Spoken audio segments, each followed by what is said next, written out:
ఈ సెషన్లో మనం MySQL ఇన్స్టాలేషన్ ఎలా చేయాలో చూస్తాం. మరి MySQL ఇన్స్టాలేషన్ అనేది మీకు ఫ్రీగా చేసుకునే అవకాశం ఉంది. ఎందుకంటే MySQL అనేది ఓపెన్ సోర్స్ డేటాబేస్ కాబట్టి మీరు ఫ్రీగా ఆ యొక్క dev.mysql.com డౌన్లోడ్స్ అనే లొకేషన్లోకి వెళ్ళినట్లయితే దాని సైట్ నుంచి ఇంటర్నెట్ ఫెసిలిటీ ఉన్నప్పుడు ఈజీగా డౌన్లోడ్ చేసుకోవచ్చు. ఇట్లా MySQL కమ్యూనిటీ సర్వర్ అని వస్తుంది. మరి దీన్ని డౌన్లోడ్ చేసుకొని దాని కాన్ఫిగర్ ఇవన్నీ చేయాల్సిన అవసరం ఉంటుంది. మరి MySQL సర్వర్ ఒకటే కాకుండా దానికి సపోర్టింగ్గా వెబ్ సర్వర్స్ అంటే అపాచీ, టామ్ క్యాట్ లాంటి వెబ్ సర్వర్స్ ప్లస్ ఈ డేటాబేస్ తోటి వర్క్ చేసే దానికి కావాల్సిన అప్లికేషన్స్ అవి కూడా మీకు కావాలి అనుకోండి. అంటే PHP అట్లాంటి అప్లికేషన్స్. మరి వాటిని కూడా అంటే అపాచీ సర్వర్ని అపాచీ వెబ్సైట్లోకి వెళ్ళి మరి PHPని సపరేట్గా ఇట్లా దానికి సపరేట్గా ఇన్స్టాల్ చేసుకోకుండా మీకు XAMPP అనే ప్యాకేజీ ఇవ్వడం జరిగింది. ఈ XAMPP ప్యాకేజ్లో ఆల్రెడీ అన్నీ కూడా ఉంటాయి. అంటే MySQL ఉంటుంది, అట్లనే అపాచీ సర్వర్ ఉంటుంది, అట్లనే PHP ఉంటుంది. అంటే database, web servers plus applications అన్నీ కూడా ఒక ప్యాకేజ్ లాగా ఇవ్వడం జరిగింది. దీని ద్వారా మీరు ఈజీగా వాటిలన్నిటిని ఇన్స్టాల్ చేసుకొని ఈజీగా కాన్ఫిగర్ చేసుకోవచ్చు అనమాట, వితౌట్ ఎనీ రిస్క్. ఇది కూడా ఫ్రీగా డౌన్లోడ్ చేసుకొని ఇన్స్టాల్ చేసుకునే ఒక ప్యాకేజ్. XAMPP యొక్క వెబ్సైట్లోకి వెళ్ళండి, apogee-friends.org దాంట్లోకి వెళ్ళి డౌన్లోడ్ చేసుకోండి లేటెస్ట్ వర్షన్ ఏదైతే అది. నేను ఆల్రెడీ డౌన్లోడ్ చేసి ఉంచాను కాబట్టి ఇదిగోండి ఇట్లా XAMPPని ఆల్రెడీ డౌన్లోడ్ చేసి ఉంచాను. చాలా తక్కువ సైజు కూడా జిప్ అయి ఉంటుంది. దీన్ని ఇన్స్టాల్ చేసుకోవాల్సిన అవసరం ఉంది. దీన్ని ఇన్స్టాల్ చేయబోయే ముందర మీరు కంట్రోల్ ప్యానెల్లో ఒక కంట్రోల్ ప్యానెల్లోకి వెళ్ళండి, సిస్టమ్ అండ్ సెక్యూరిటీ, అందులో change user account control settings అని ఉంది. దీంట్లో మీరు ఈ యొక్క బార్ని కిందకి తీసుకురండి. ఒకవేళ పైన ఉన్నట్లయితే నెవర్ నోటిఫై కిందకి తీసుకురండి. ఎందుకంటే ఇన్స్టాలేషన్ జరిగేటప్పుడు అది సెక్యూరిటీ ఇష్యూస్ చూపిస్తుంది ప్రొటెక్షన్ కోసం. కాబట్టి దీన్ని కిందకి తీసుకురండి. విండోస్ 7లో అయితే. మిగతా ఆపరేటింగ్ సిస్టమ్స్లో దేనికి తగ్గట్లు అట్లా ఈ ప్రీవియస్ వర్షన్స్ ఏదన్నా ఉన్నా దానికి తగ్గట్లు ఈ యొక్క user account control settings of చేయాల్సిన అవసరం ఉంది. ఓకే, రీస్టార్ట్ అడిగితే రీస్టార్ట్ చేయండి. తర్వాత మీరు ఈ XAMPP ప్యాకేజ్ని ఇన్స్టాలేషన్ మొదలు పెట్టండి.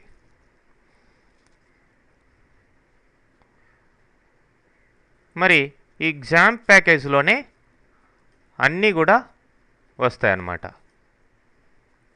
టోటల్గా చూడండి, సర్వర్స్ రకరకాల సర్వర్స్ ఉన్నాయి. అపాచీ, MySQL, టామ్ క్యాట్ ఇట్లా servers, FTP server, mail server ఇట్లా ఇచ్చాడు. అట్లనే ప్రోగ్రామింగ్ లాంగ్వేజ్ PHP, పెరల్ ఇట్లాంటివి ఇచ్చాడు. అట్లనే ఇంకా PHP MyAdmin, ఇది మనకి డేటాబేస్ని అడ్మినిస్ట్రేషన్ చేసేదానికి GUI అప్లికేషన్గా మనం వాడుకోవచ్చు. ఓకే, వర్క్ బెంచ్కి బదులుగా అన్నమాట. అంటే MySQL వాళ్ళు వర్క్ బెంచ్ని రిలీజ్ చేశారు, దానికి బదులు మనం PHP MyAdminని వాడతాం. ఓకే, ఎనీవే నేను ఏది కావాలంటే అది డీసెలెక్ట్ చేసుకోవచ్చు. వద్దనుకుంటే వీటిల్లో ఫర్ ఎగ్జాంపుల్ పెరల్ వద్దు, డీసెలెక్ట్ చేయొచ్చు. నేను అన్నీ కావాలనుకుంటాను. మనం మెయిన్గా వర్క్ చేయబోయేది MySQL తోటి. దానికి సర్వర్స్ కావాలి, PHP కూడా ఉంటే బెటర్గా ఉంటుంది. కాబట్టి నేను ఫర్దర్ రిక్వైర్మెంట్స్ కోసం అన్నిటిని అలానే ఉంచేసాను. నెక్స్ట్. సో ఎక్కడ ఏ డైరెక్టరీ అని అడుగుతుంది. బై డిఫాల్ట్ విండోస్ ఎక్కడ ఇన్స్టాల్ చేస్తుంటారో ఆ డైరెక్టరీలో XAMPP అనే ఫోల్డర్ కింద, ఆ డ్రైవ్లో XAMPP అనే ఫోల్డర్ కింద మన ఇన్స్టాలేషన్ కావడం జరుగుతుంది. ఓకే, ఇట్లా వెబ్సైట్ వెబ్ పేజ్ ఓపెన్ అవుతుంటే దాన్ని క్లోజ్ చేసుకోవచ్చు. ఇప్పుడు నెక్స్ట్. ఇప్పుడు చూడండి, XAMPP is an easy to install Apache distribution containing MySQL, PHP, Perl etcetera. అవన్నీ కూడా ఒకే ప్యాకేజ్ కిందకి వస్తాయి అన్నమాట. సో ఇక్కడ ఆ ఫైల్స్ అన్నీ కూడా అన్ప్యాకింగ్ కావడం జరుగుతుంది. అన్ప్యాకింగ్ అవన్నీ కూడా ఇన్స్టాల్ అయిపోతాయి అన్నమాట. సో ఈ యొక్క అన్ప్యాక్ అయ్యేదానికి, అంటే ఒక ప్యాకేజ్ కాదు కాబట్టి, అంటే దీంట్లోనే డేటాబేస్ ఉంది, దీంట్లోనే అప్లికేషన్స్ ఉన్నాయి, వెబ్ సర్వర్స్ ఉన్నాయి, అన్నీ కూడా ఒకే గ్రూప్గా ఇందులో ఉన్నాయి కాబట్టి కాస్త ఒక 5 to 10 minutes లోపల టైం తీసుకుంటుంది ఇన్స్టాలేషన్కి. సో ఎనీవే, ఈ XAMPP ప్యాకేజ్ ద్వారా ఇన్స్టాల్ చేసినప్పుడు మనకి ఈజీగా ఈ యొక్క MySQL కావచ్చు, వెబ్ సర్వర్స్ కావచ్చు, వాటిని ఈజీగా స్టార్ట్ చేయడం, అట్లనే కాన్ఫిగర్ చేయడం, ఆ ప్రాసెస్ అంతా కూడా చాలా ఈజీ అవుతుందన్నమాట. అంటే మీరు ఇండివిజువల్గా MySQL వెబ్సైట్లోకి వెళ్ళి ఆ యొక్క MySQL ప్యాకేజీని సపరేట్గా, మిగతా వాటిని సపరేట్గా ఇన్స్టాల్ చేసుకోవాల్సిన అవసరం లేదు. ఈ XAMPP ప్యాకేజీ చాలా యూస్ఫుల్గా ఉంటుంది, అన్నీ ఒకే యూనిట్గా ఇచ్చాడు కాబట్టి.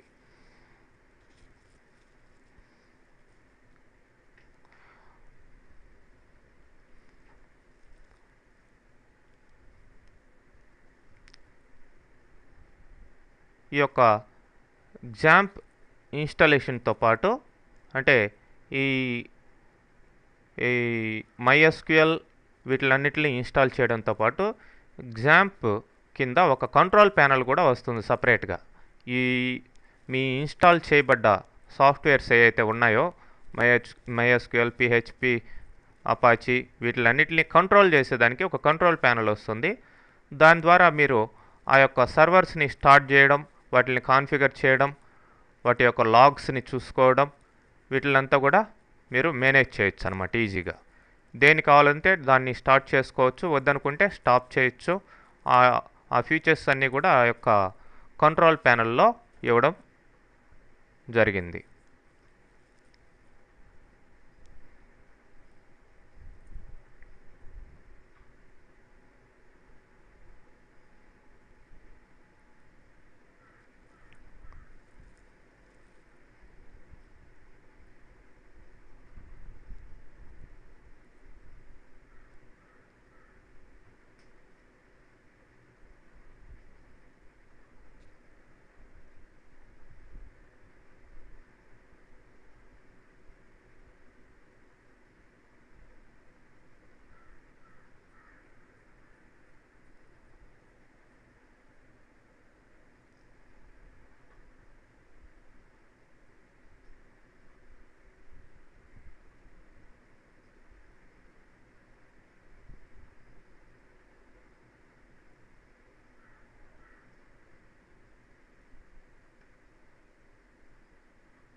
Okay, installation process almost ending స్టేజ్కి వస్తుంది.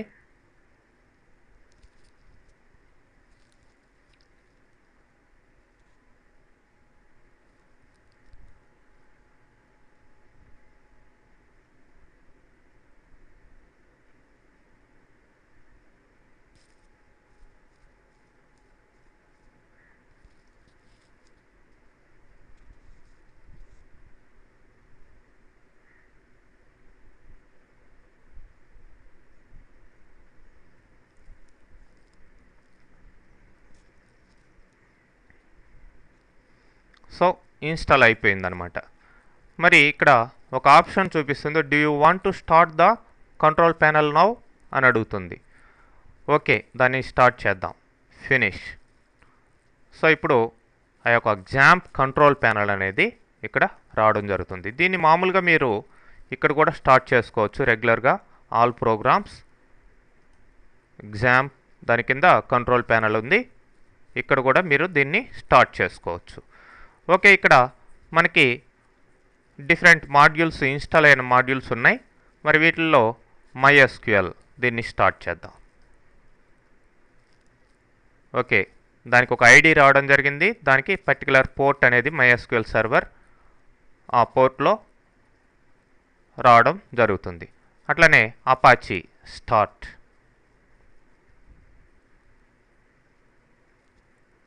ఓకే, ఇట్లా ఏది కావాలంటే దాన్ని స్టార్ట్ చేసుకోవచ్చు, స్టాప్ చేసుకోవచ్చు. వాటికి సంబంధించిన కాన్ఫిగరేషన్స్, అడ్మినిస్ట్రేషన్, ఎవ్రీథింగ్ మీరు ఇక్కడ చూసుకోవచ్చు అన్నమాట.